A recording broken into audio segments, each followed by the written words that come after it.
And yet you always held back. By not killing him? Yeah, killing really isn't my thing.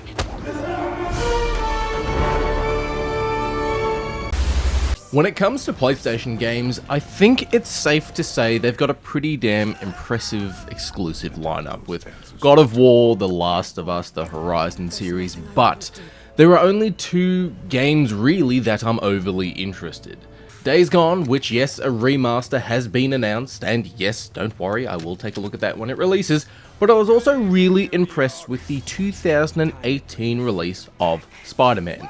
Marvel's answer, or version if you will, to the Batman Arkham games, and the first entry had a fantastic story, brilliant gameplay, and set in its own universe away from the comic books and the movies. Now, I had so much fun in 2018 when this game originally released, that I purchased my friend's PlayStation 4 from him when he upgraded to the PlayStation 4 Pro, just so I could keep roaming around New York.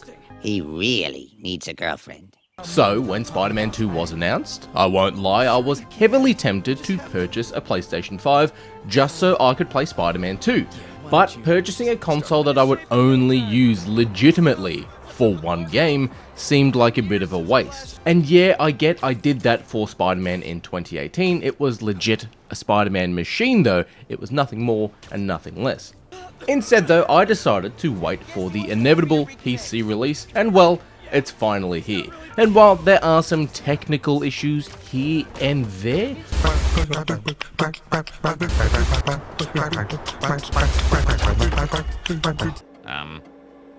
you probably should ignore that.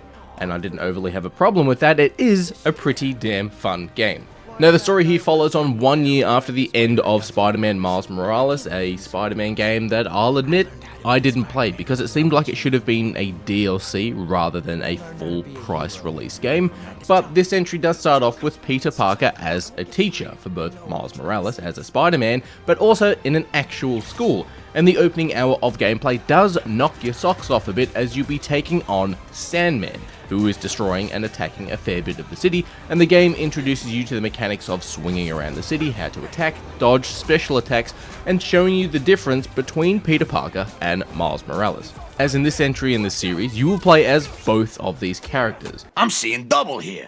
But the core story deals with the return of Harry Osborn, who, when we saw him at the end of the first game, was basically in a Bacta tank with the Venom symbiote, and if you saw the advertising for this game, well, it comes as no surprise that Venom and the symbiote are key to the story here. On top of that, with Kraven the Hunter, he's made his way to New York City to hunt down Spider-Man, as well as his rogues gallery, and for the most part, the core story and its beats work pretty damn well. That's good. So much more so that I won't lie, there were moments when I was playing this game for this review where I would sit myself down for a couple of hours, but I'd find myself getting lost in the core story, in heaps of side missions available, and exploring the city, and constantly trying to level myself up to unlock new suits, which I'll get back to in a moment. Now before I get into it, this video is a personal opinion review video just like every other video on my channel. I think Insomniac have done a fantastic job with their gameplay, their world building, character development, and Spider-Man 2 is a pretty damn fun game. So if you are a fan of the first entry in the series or the Miles Morales game, I think it is safe to say you will enjoy Spider-Man 2. Now, I will be flagging when I'm talking into spoilers as well, so don't worry about that, but this game has been out on PlayStation 5 for a while now. However, it has just hit PC, so there might be some people like myself who are waiting for the game to hit PC in order for them to play it. But the overall story and general gameplay took me roughly about, say, 26 hours to finish, and that's not without doing every single side mission, but I got about 80% of them all done. Just quickly, before I sort of get into the video, if you do enjoy the content that's made on this channel, if you could consider hitting the subscribe button, that'd be rad, because my goal this year is to hit 10,000 subs, and I wouldn't be able to keep creating this content if it wasn't for people like you. So, thank you, and hope you enjoy.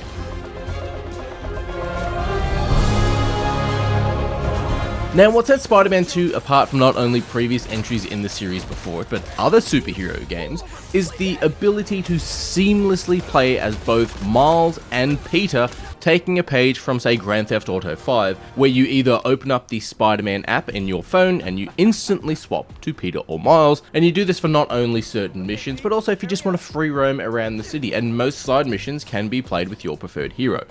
Now, I'll admit, I am not the biggest Spider-Man fan. I grew up watching the live-action films. I read a few Peter Parker comics like the Superior Spider-Man series, which I think is a great arc, the introduction to Carnage, but my main or favourite interpretation of Spider-Man was the 2099 Miguel O'Hara, the original comic book version too, not this Into the Spider-Verse version. Pump your brakes, kid. That man's a national treasure.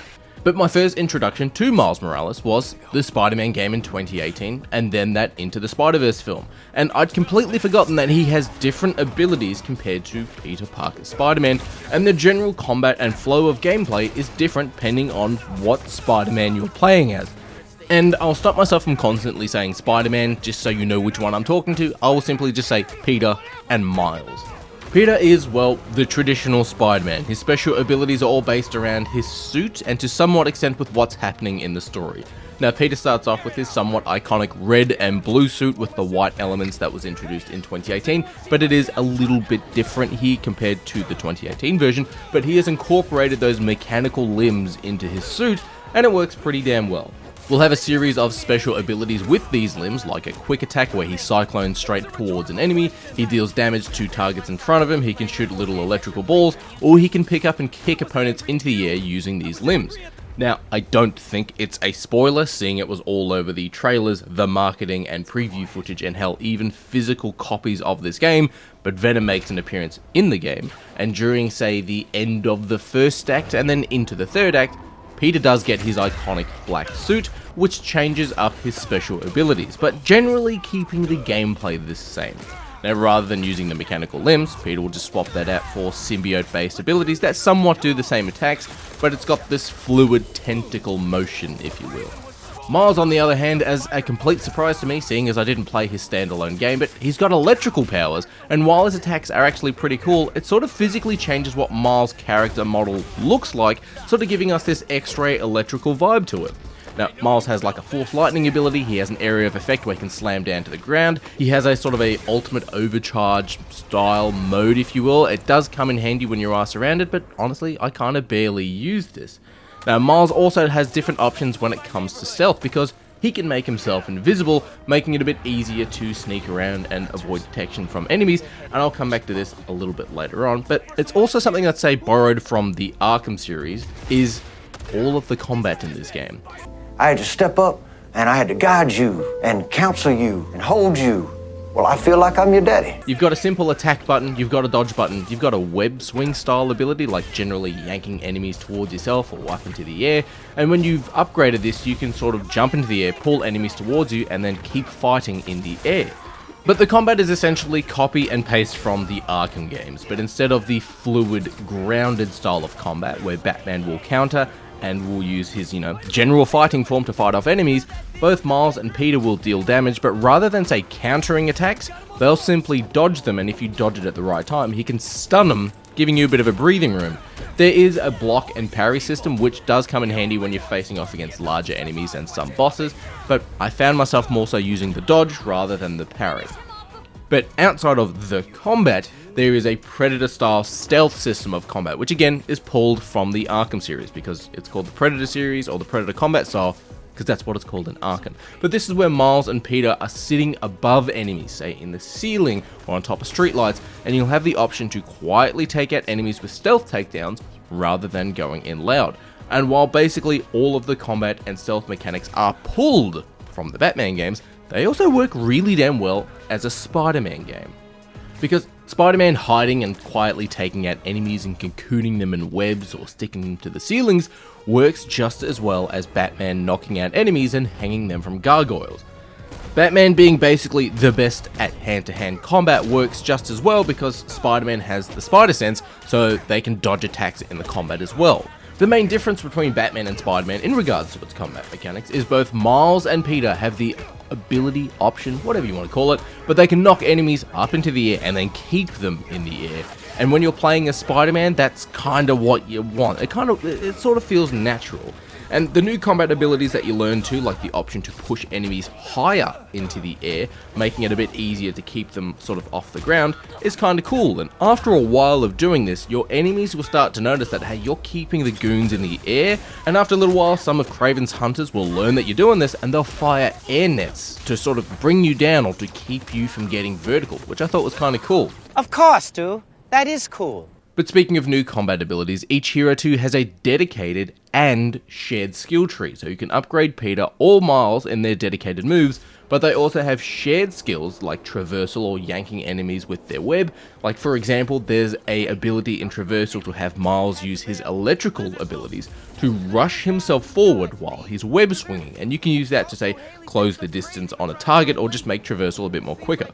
Speaking of which, both characters have now got new suits with new suit upgrades like the Webwings, which are pretty self-explanatory, but it's a gliding option that's basically pulled straight out of the Arkham games, where you can nosedive, glide around the city, and it does come in handy for say getting across Central Park or going from say Queens to Harlem, but I will come back to it a bit later.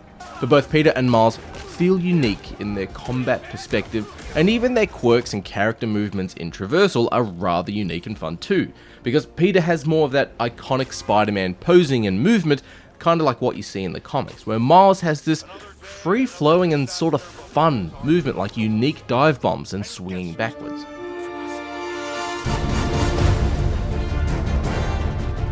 What also works really well for Spider-Man 2 is the voice acting and the sound design, because everyone here in Spider-Man 2 does a pretty damn good job. Now, I don't think there's a single character or moment where I thought the voice portrayal of their character didn't sort of match with their character or with what their character was doing. Meanwhile, Serena's right. Because of Quan Chi's magic, my realm's people are no longer poisoned by sunlight. What the hell were you thinking? And by no means is this something new for PlayStation, but the sound design here in Spider-Man 2 is pretty damn rad, especially for me. I'm playing this on PC, but I'm using a PlayStation controller. Now, I'll say the feel of an Xbox controller does feel more natural to me, but the PlayStation controller having little speakers and lights on it is very damn cool. And the speaker in the controller being used for symbiote sound effects in one moment, which I'll get back to, but having sound effects come through your controllers are really damn cool. And thankfully, I only noticed this because one random instance I decided to not put my headset on and use my computer speakers instead, and then I noticed that my controller is making noise when my phone would ring in-game, or I was hearing sound effects of a nearby collectible coming through the controller. This is something else. Now, I don't think it's a spoiler, but Tony Todd is in Spider-Man 2, and it's got to be one of the greatest voices, or probably the greatest voice, for Venom and the symbiote. Now, his work and acting in iconic horror movies such as Candyman and the Final Destination series works so damn well with Venom as well, because it's this deep growls and these guttural sounds that just sound wicked. I honestly think Tony Todd's work here is up there with Kevin Conroy's Batman in the era of fantastic voice acting for comic book characters. Hold on, I'm nearly to you. Thanks for coming, Pete. We want to show you something. The only criticism with that is I wish we got more of Tony Todd's work in this game, because every time you'd hear his voice, it kind of frightened me, but had me excited at the same time.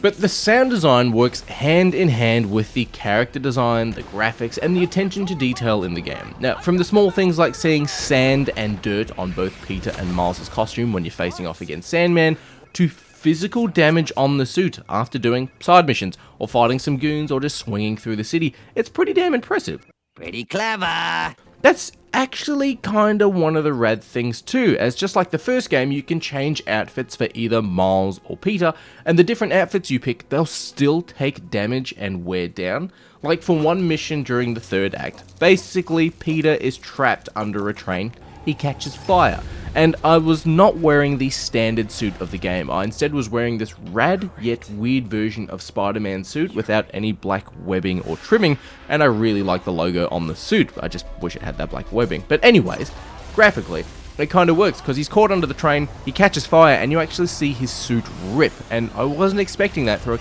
sort of a custom suit. I gotta tell you, it was perfect. Perfect. But graphically, well, it's all kind of graphics, but the design and theming of all the suits for both Miles and Peter are pretty damn rad. There are a heap of comic book designs, a decent slap of movie outfits, but all suits that weren't linked to a movie outfit also had different color palettes to choose from. So if you say pick the superior Spider-Man suit, you could use the traditional black and red color variant from the books, or you could use a black and blue one, which I thought's kind of cool. Pretty cool. For my Miles outfit though, I originally picked the Miles Morales outfit from his first standalone game, but I kind of preferred this red and black look to him that kind of looked like, say, Superior Spider-Man. Then later in the story, when you unlock more suits and you naturally level up and progress in the game, there are some sweet costumes like the Agents of S.H.I.E.L.D. suit that I think worked really well for Miles. A piece of art caused me to have an emotional reaction. Is that normal? But also these small little Easter eggs and outfits too kind of surprise me. For example, when you use the comic book Superior Spider-Man outfit for Peter, it changes the look and color of the mechanical spider limbs. So rather than the white and blue that the game naturally gives you, you have the comic book red version. And the eyes as well move for most of Peter's outfits, and same with Miles, and even for outfits that didn't have any movement in them, like say the Ben Reilly Scarlet Spider outfit, you actually do get movement now, some slight movement, but not the traditional sort of zooming in of the eyes as you normally get, but you can actually kind of see facial expressions under the mask, and I think that's kind of cool. That's pretty cool. But now though, it's time to give you some of the personal negatives that I had with the game, but do not worry, I will flag when we're getting into spoilers.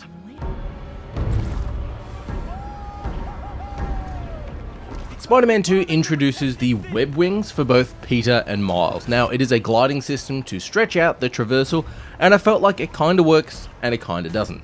Now, this mechanic isn't required to use. It is a optional button press, and just like the great tweet, you control the buttons you press. So you don't need to use the Webwings in traversal. But there are areas of New York where it's more, say, Webwings than swinging around, and it does feel kinda weird. So you can go from, say, the Brooklyn Bridge to basically Midtown, or well, Manhattan, using your Webwings and go into a wind draft, which is sort of like getting caught in a wind tunnel and using your Webwings to propel you forward. And sure, it makes sense, and seeing as New York can get properly windy, but playing and even looking at the gameplay, does this not kind of remind you of Superman 64 just flying through rings? Oh, no. Now also, basically there are HVAC units and exhaust vents on building rooftops that push air up into the atmosphere, and if you use your Webwings into this, it will shoot you up into the air. But the Webwings are used for gliding and then getting caught in wind drafts so you can get around the city faster or shoot yourself into the air. And the gliding around in a Spider-Man game as Spider-Man, at least for me, it doesn't feel right because this is a Batman mechanic. Uh-oh. Something's wrong. Like, the combat in this game 100% is the Arkham combat with less gadgets, but it kind of feels like it works because the counter button or the system that the Arkham combat would use works for Spider-Man because of his spider sense. But gliding around in the city doesn't really work. Now, the only time it feels natural is when you're, say, going from one side of Central Park to the other and you're gliding over the park because there's nothing to latch onto except for trees which are close to the ground. Now, the normal Spider-Man or traditional Spider-Man traversal in regards to just swinging around is brilliant. It feels fast, the slingshots around the city and basically the option to slingshot yourself off light posts and stuff work really damn well. Or you can do a dive bomb and do a loop-de-loop on a single web swing, and it is really damn cool. But using the Webwings to get around the city does feel kinda foreign. I don't like this thing! And here's what I'm doing with it! What got me too, and I guess it's kinda web gliding related, but it's also the costumes for Miles and Peter. But the 2099 suit for Peter, it still doesn't have the cape. Yet there are other outfits for both Peter and Miles that have not only coats, but fucking capes. Yet not for the 2099 outfit. Now, it might not seem like a big deal for everyone, but the 2099 Spider-Man is my favourite Spider-Man, and not seeing the cape on this outfit had me sitting there going, really dude? Come on. Now this game does have a gliding mechanic, and in the comic books, 2099 Spider-Man has his cape from a Thor worshipper that has been ripped, but this cape allows him to glide. So the cape in the comic books is used for gliding. The game has a gliding mechanic, yet the cape isn't on the 2099 Spider-Man suit in a game that has a gliding mechanic. Now think about that. That does not make sense. There is also one side mission too where you follow the trail of Kraven's robot birds to download data onto your phone, and for some reason these birds are traveling so fast they create a wind tunnel, so you need to stay inside the wind tunnel to download the data. It is a simple 2-3 minute side mission, but it feels really weird for Spider-Man to have these kinds of moments. Like, it's a side mission so you don't need to do it, but a lot of the gliding mechanics, or let's say maybe 60% of the gliding mechanics, kind of feel out of place.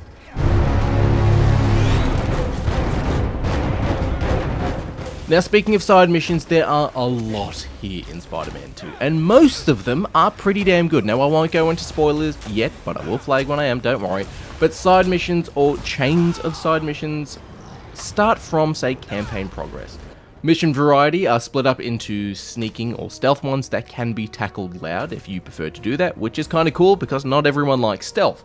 But some mid to late, say, third act side missions appear, and it's basically survive and defend a point, which, yes, while different, they're kind of introduced a bit too late in the game if you ask me.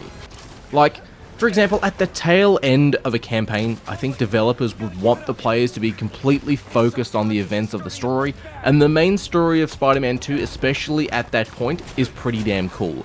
But noticing giant landmarks around the city that flag to you that, hey, you've got some side missions to do that have just popped up, I went to go take a look at what these landmarks were and went, oh really? More side missions? You're introducing more side missions right now? And it felt like it would kind of draw away from the time-sensitive nature of the campaign. I get your distress call and came as quickly as I wanted to. And these actual side missions too, they're not like 30 seconds to a minute events where you say, save civilians as they're in trouble as you're actively on the way to the next campaign mission. They kind of take maybe about 4 or 5 minutes to do maybe. But just returning to that Kraven's robot bird side mission and following their wind tunnel to download data, it felt kinda eh, but there are other side missions that are actually pretty cool. There's the landmark style of missions where you take photos, but rather than just taking photos of buildings because we've already done that in the previous games, we're actually taking photos of people in New York just doing cool things, like taking photos of the life and culture of New York rather than just landmarks and buildings, and I thought that was a kind of a cool spin. There's also a variety of different enemy factions to go off against, like Kraven's Hunters, there's a fire cult, and then you just got like general crime and thugs too that just want to, steal a car or break into a shop. But for the following two negatives, I will be going into spoilers for its story. Now if you want to avoid that, and that's completely fine, please skip to the timestamp you see on screen. But now it's time to go into, well, my first spoiler.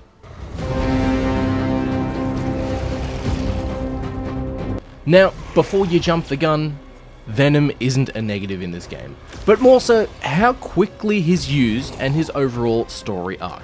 Now, as I mentioned, Tony Todd, brilliant voice acting for Venom, the character model, super damn cool. His gameplay introduction, where we get to play as Venom, what a fucking fantastic way to put Venom into the game. But Venom does have the same problem as Dr. Octopus from the first game, in that after he's introduced, it's only a couple of hours and then his story wraps up. Now, the starting story for Spider-Man 2 is twofold. One part Kraven coming to New York and hunting, and the other part being the return of Harry Osborn, where we last saw him, he's in a Bacta tank with the symbiote, and well, now Harry has returned, he's completely healthy, and there is a plot point where Harry has this life-threatening sickness, which is the same illness that took his mother. But anyways, the symbiote is on Harry, it's keeping him alive and healthy, and not long after, we as Peter are doing some missions with Harry, and Harry wants to be a bit of a hero, but instead of being Venom, he's more so acting like, say, Agent Venom, which is kinda cool. Now, from there, we as Peter take on Kraven, and things don't go well, and the only way to save Peter is to give him the symbiote. And you can kinda guess what happens, but Peter gets the black suit, he gets stronger, and then his personality starts to alter and change the longer he has the symbiote. What have you done? What have you done? And while Peter has the symbiote, Harry is also slowly dying again, and by the time that Peter gets the symbiote off him and he learns that the symbiote isn't a good thing, Harry is pretty fucking pissed off at Peter for how he's been acting, and the symbiote rebonds with Harry, but instead of returning to, say, Agent Venom, we get the traditional giant Venom with the tongue, the teeth, and the big spider logo on the chest.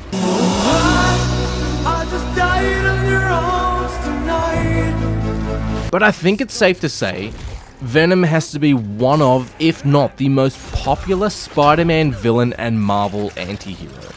He has a brilliant introduction in the comics. He has had some films with Tom Hardy, and he was first introduced in live action by Eric Foreman. Humiliation. Kind of like how you humiliated me. The reason that bad things happen to you is because you're a dumbass. But I think Venom could have been a villain longer in the story here, because once he's introduced, you get to play as him, which is really cool, and as Venom, we kill Kraven, which I thought was rad, but he's not around long enough. It kind of feels like this game should have ended a bit with, say, the heroes on the back foot, with Venom being introduced, both Miles and Peter getting the shit kicked out of them by Venom. Maybe Venom accidentally kills MJ or something in that theming, maybe a bit more like, you know, that Gwen Stacy death. 1, 2, 3. No! Something that shocks these characters. We have the villain win, and in the third game, we have to take Venom out. It's a good change. The story, once Venom is introduced, feels really rushed. We, as Peter, have the black suit for what felt like quite a while, and the new abilities that the suit gives us, matched with the PlayStation controller making evil demonic noises when we use these abilities too, was awesome. But we get the symbiote off us, we then have Venom introduced. Venom tries to heal the world, which is a story plot point with Peter and Harry, and it coats Manhattan basically in a giant symbiote with civilians getting possessed, if you will. Before then, we have Martin Lee's Mr. Negative interact with Peter, who's stuck in this hive mind situation, which then introduces the anti-Venom symbiote, allowing Peter to face off against Venom and the rest of the symbiotes around Manhattan. It's too much! It's too much! And the story all surrounding the symbiote, Venom coming into the picture, Manhattan getting taken over by aliens that are the symbiote, it feels really, really cramped. Rather than writing a story about the symbiote and Venom, stick us with the black suit. The writers mashed way too many modern symbiote stories together here. It feels really, really bloated. They had the symbiote take over the city, where Venom puts one on MJ, making Scream, who lasts all of 15 minutes before we're done with it. The meteor that brings the symbiote to the world, well, that's the reason why Dr. Connors doesn't have an arm, because it latches onto him. All the symbiotes have the jagged circle look on their face, which is a reference to the somewhat new character, Null, the god of symbiotes, who is also attached to Thor and Gore the God Butcher. We then got anti-Venom symbiote for Peter. We've then got Venom growing wings, just like he does in the Donny Cates run of Venom, which is also tied to Null, the god of symbiotes. And then we get the tease and introduction to Cletus Cassidy stealing his own symbiote. All of this is basically in the third act of the game. There is so much to process here. Now, in my opinion, this game should have just focused on the symbiote, black symbiote suit for Spider-Man, and then introduced Venom, and that's it. And the reason why Donny Cates' run of Venom worked so damn well with Null and with Venom getting wings is because we had so much lore of Venom prior to that. We then got introduced new things, where in this game, they cram it all into a couple of hours, and it feels so stacked, and it's kinda too much. I think though they should have ended this game on the introduction of Venom. For Peter and Miles to get the shit kicked out of them by Venom would have been the great way to do it.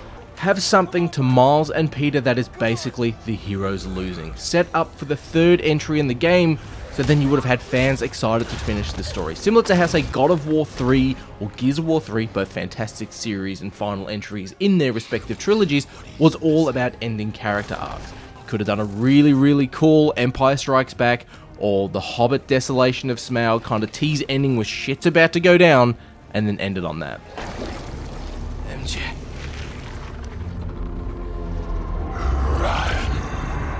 Oh shit. I'm fucked. The ending of the story here though is that anti-Venom Peter and Miles take on Venom and his symbiote army that has taken over New York. Now we destroy the meteor that brought the symbiote to the planet, which actually frees the city, and we also destroy Venom's symbiote as well. Yet we're somehow getting a Venom game that's set after the events of this game? I don't know, because the story ends with Harry in a somewhat coma where doctors are saying he'll never wake again, and the Venom symbiote was burned up into nothing.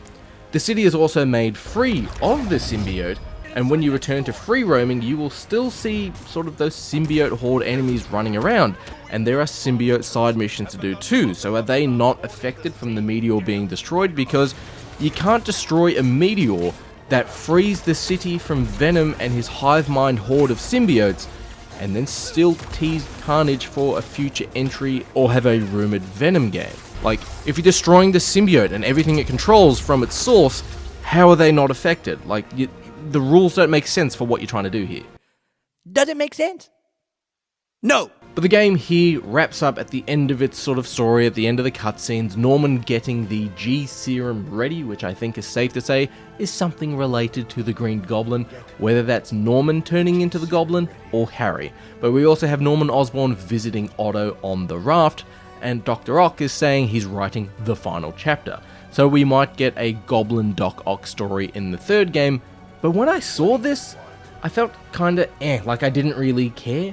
Just because the whole Venom story here felt so rushed, what the fuck are they gonna rush for the third game? What are you writing?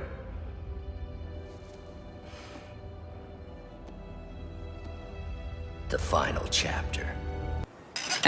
The story here too also ends with Peter taking a break as Spider-Man so he can just be Peter Parker, and Miles takes on the mantle of being Spider-Man. And I actually don't mind this ending, but it kind of feels like we should have gotten this at, say, the end of a third game rather than the end of a second game.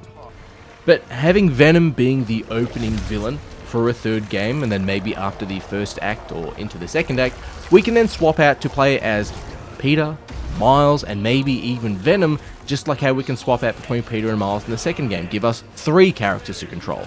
And then we can take on Otto, Goblin, and whatever characters they have left in the Spider-Man Rogues Gallery universe that they haven't killed off, because most of them are dead at this point. But don't get me wrong, I like the interpretation of Venom here. I like the difference in that Venom in this game was Harry Osborn rather than Eddie Brock. And Eddie Brock could be Venom in this rumored Venom game that we're getting. I just have no idea how they're gonna spin that into a story with the meteor and how the symbiote works. I mean, how can he be the one if he's dead? But I'm keen to see what they do with not only Venom, but with Carnage too, as Carnage is a properly good villain in the comics. I just think they rushed and put way too much story elements together into the Venom story and into the symbiote story. They pulled from so many source materials, it just didn't kind of work for me. Your main focus is Peter in the black suit, Peter gets it off, we then get Venom, end the game. That would have been great.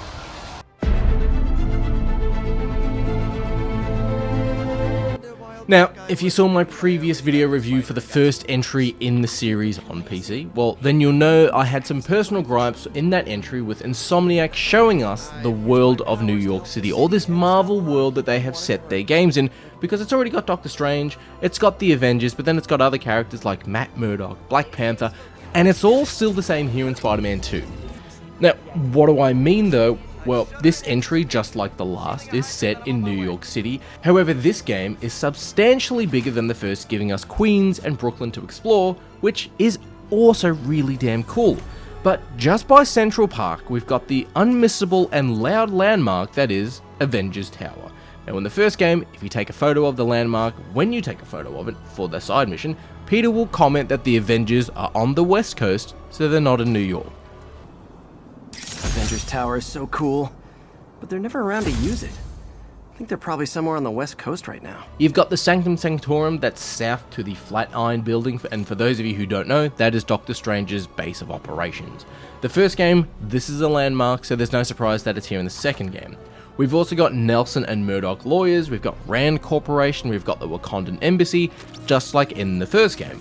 But now, we have a new tenant in the old Wilson Fisk building from the first game, in the Fantastic Four and the Baxter Tower, and the iconic 4 logo is actually being painted on the roof. Oh my sweet Jesus. But the biggest problem and gripe with this game, which may not be a problem for you, and I'm completely fine with that, but it all teases other characters existing in this world, yet they do not appear in this game, and it really fucking annoyed me. Now calm down, diddly diddly diddly diddly. Firstly, there is a mission where Black Cat steals a teleportation artifact from Doctor Strange at the Sanctum, and it is a pretty damn fun mission. Now, Black Cat is using short-range teleports to get around, and we dive through these teleportation portals, and graphically and gameplay-wise, it is super fun. At the end of the mission though, this artifact goes back to the Sanctum with a magical portal that opens up in our hands, and then we get a post-it note from Wong saying thanks. We get no appearances, just a post-it note. It was a bit of a letdown. But wait! There's more! We also have the events of the main story. Now, firstly, what clued me into that no other Marvel characters will make an appearance is Kraven and his hunt. When we're introduced to Kraven and him wanting to hunt down someone worthy of him, he pulls up a map of New York on his iPad, and we get character data popping up on the map, with Black Cat, Scorpion, Vulture, Spider-Man, Taskmaster, but no other Marvel characters. Only characters from the first game pop up on this map. And I get Kraven is a Spider-Man villain, but if you're gonna have characters who want to hunt the deadliest foes in a world where the Avengers, Fantastic Four, and somewhat Defenders exist, all within the same city, you'd think you'd have some Easter eggs on the map that Kraven's looking at for this as well. That would have made a lot more sense. But Kraven would start hunting the villains first, and then he'd make his way up to hunting, say, Spider-Man. But no, there's more. We end up chasing down Dr. Connors as the Lizard because he's getting larger and larger after Kraven injected him, reforming him back into the Lizard, because in this universe, Connors has given up that part of his life. Anyways though, Lizard breaks out of the sewers, we chase after him, the police are chasing him, and Kraven's hunters are chasing him through New York City as well.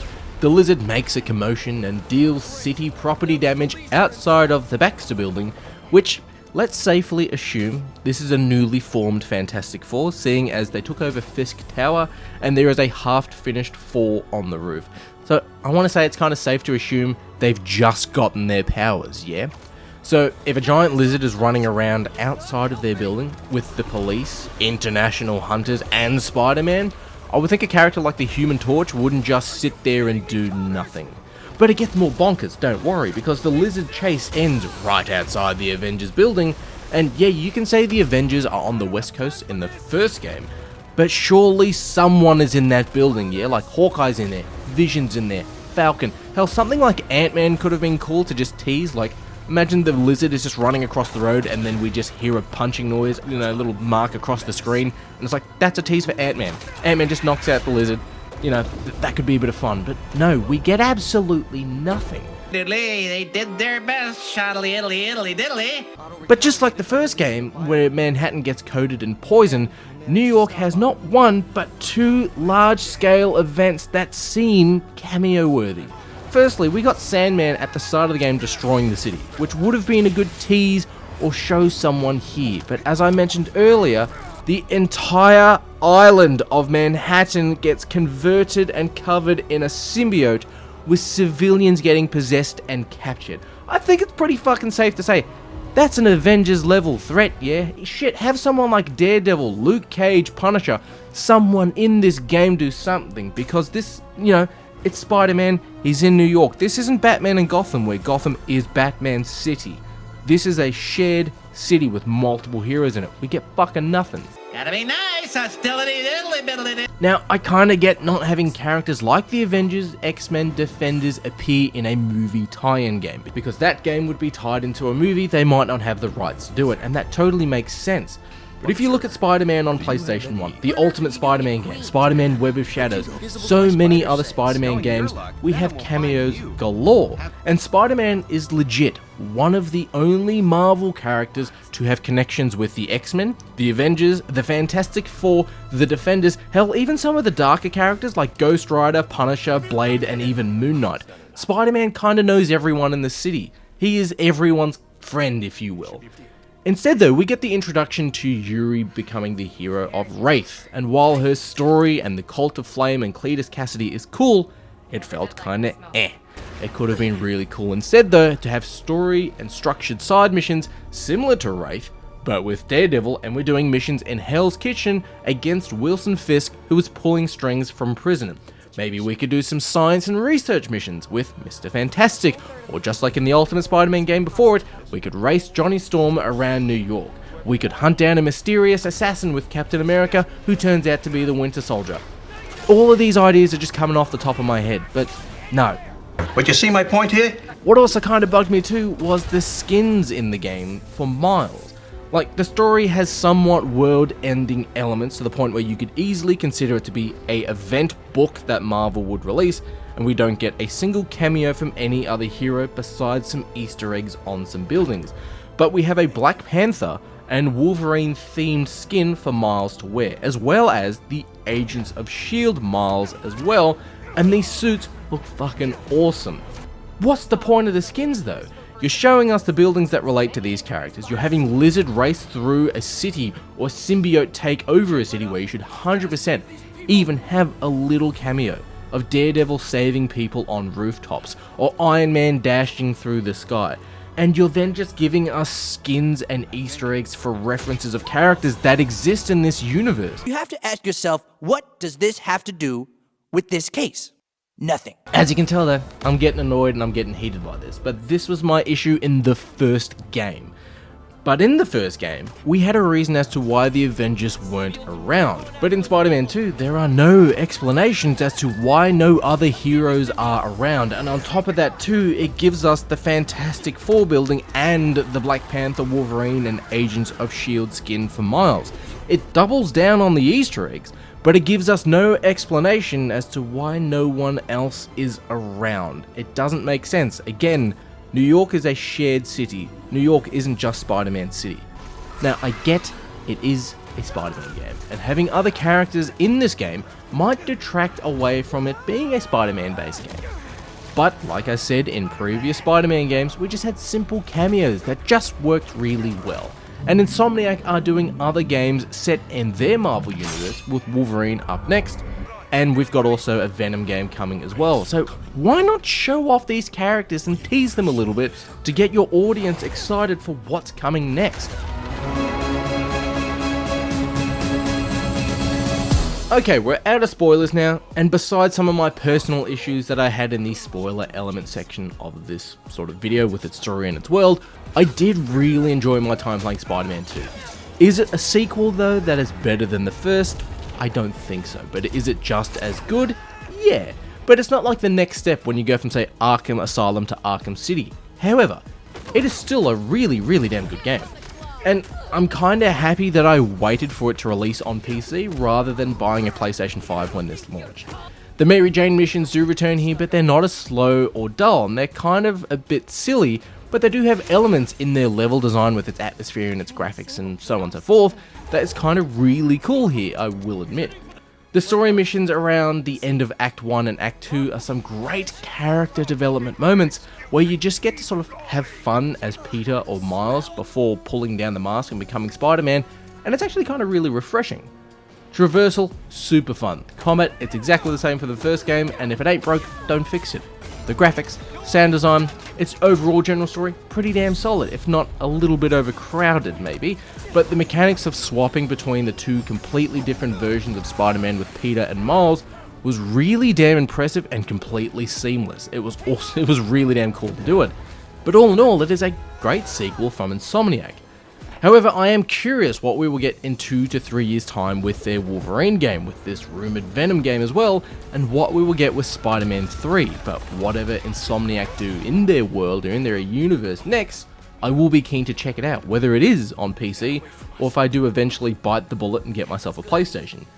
But whether you think Spider-Man is the best PlayStation series, or you think Insomniac should add the cape to the $20.99 outfit for Peter, always remember to play with each other and play with yourself.